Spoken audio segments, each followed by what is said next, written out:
السلام عليكم ورحمة الله وبركاته. ازيكم يا حبايبي؟ عاملين ايه؟ يا رب تكونوا بألف صحة وخير. هنبدأ فيديو جديد بنسمي بسم الله. معايا هنا كوباية سكر، هحط عليها كوباية لبن، هنضيف عليهم نص كوباية من الزيت، هنقلبهم تقليبة خفيفة، هندوب بس السكر شوية.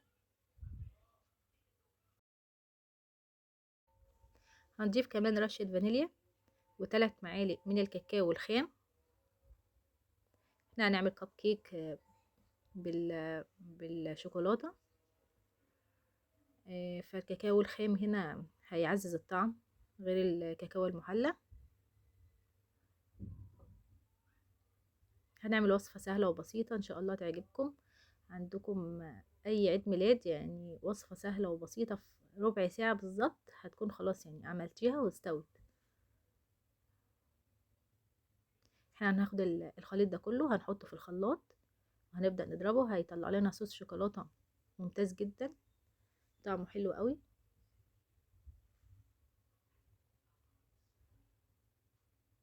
هتضربيه في الخلاط لحد ما يتقل معاكي. هوريك القوام بتاعه دلوقتي. بصوا خلاص هو تقل في الخلاط، وقفت عليه. انا شلت منه نص كوبايه للتزيين، هوريها لك دلوقتي. معايا كمان بيضتين عليهم رشه فانيليا، هحطهم على الخليط دلوقتي في الخلاط وهضرب. بس هزود الاول معلقه صغيره من قشر برتقال، بيعزز النكهه جدا، يعني مش بيخلي ريحه لزفاره البيض خالص. كمان البرتقال بيليق جدا مع الشوكولاته.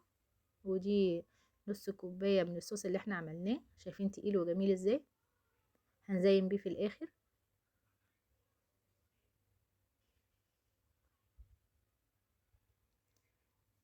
خلاص كده هنحط الخليط في طبق كبير عشان هنخلط معاه الدقيق بتاعنا. معايا هنا كوبايتين دقيق، شلت منهم معلقتين واستبدلتهم بنشا. والكيك شيف انا هاخد منه نصه بس، يعني حوالي معلقة كبيرة. هو الكيس حوالي معلقتين، هاخد نصه معلقة كبيرة. هبدأ اقلبها مع الدقيق بتاعي. الدقيق ده منخول مرتين على الاقل. كمان شايفين ذرة ملح صغيرة جدا، قرصة كده بالايدين. وهبدأ اقلبهم قبل ما احطهم على الخليط السائل. وهنزل عليه بالتدريج. هنا مش محتاجة اي حاجة غير المضرب اليدوي. احنا مش هنضرب الخليط ده كتير، عشان كل ما بتضربي خليط البيض الكيك هيطلع زي العيش منك. احنا بس عايزين الدقيق يختفي في وسط الخليط السائل.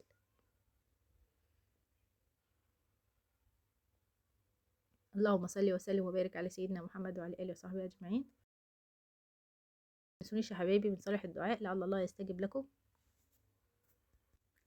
عايزه اقول لكم ان الفيديو ده صادف معايا عيد ميلاد زوجي. ففي وسط احنا عندنا رابعه ابتدائي، عارفين طبعا رابعه طب بعد المنهج الجديد اللي احنا بناخده ده. نازلين دروس طالعين دروس يعني، والوقت اللي في البيت كله مذاكرة. يعني ما حبيتش برضو اعدي عيد الميلاد من غير احتفال صغير. فقمت حضرت بسرعة، ما خدش مني ربع ساعة. وعملنا احلى عيد ميلاد. اهم حاجة بس النفس تبقى راضية. وكل سنة وانتم حضراتكم طيبين كلكم يا رب. ما توقفيش نفسك على شيء، يعني اي احتفال صغير باي مناسبة ليكي انت اللي هتخليه كبير.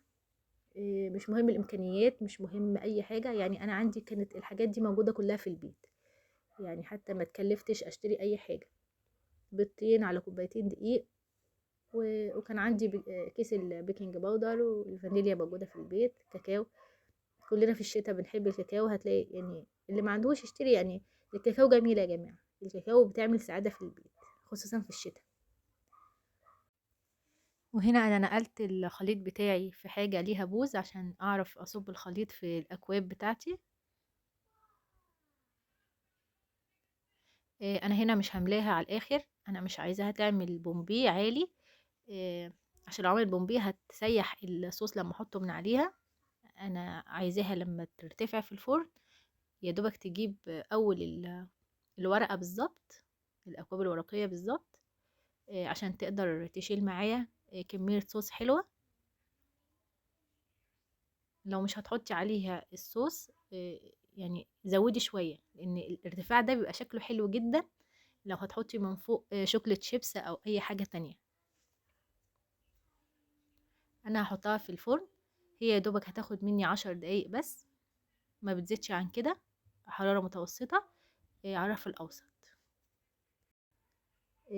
فضل معايا جزء من الخليط، فانا حطيته في اصغر صينيه عندي، وشكله بقى حلو قوي زي ما شفته في اول الفيديو. هدخلها الفرن، هتاخد نفس التسويه لان هي يعني طبقه خفيفه جدا. الوصفه دي من اسهل الوصفات، ومكوناتها ناجحه جدا، يعني مكوناتها مظبوطه جدا، هتعمل لك حاجه ناجحه جدا وفي اقل وقت. هتكوني محضره حاجه حلوه لاولادك. عطتنا الشكل الجميل اللي انتوا شايفينه دلوقتي ده. عملنا بيها احلى عيد ميلاد في وسط زحمه الامتحانات. احنا عندنا امتحانات في نوفمبر دلوقتي. كل سنه وحضراتكم طيبين. ما كانش في وقت خالص لا ننزل نشتري ولا ننزل احضر ولا اعمل تورتاي ولا اي حاجه خالص، بس الحمد لله عملنا احتفال جميل، فرحنا يعني بابانا وفرحت اولادي، والحمد لله على كل شيء.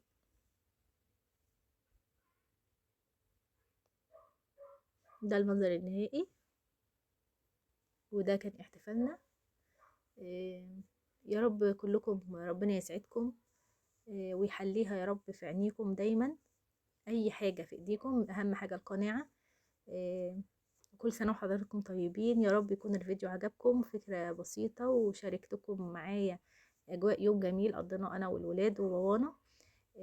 شكرا لكم يا حبايبي، ومع السلامة، ويا رب دايما اشوفكم دايما في احسن حال وفي احسن صحة وفي خير دايما يا رب. بتمنى بس دايما منكم تعليق صغير على الفيديو، ولو حتى بحرف، اعرف ان الفيديو وصل لكم وعجبكم. بحبكم جدا جدا، بحبكم كتير وبحبكم في الله، وشكرا ليكم، والسلام عليكم ورحمة الله وبركاته.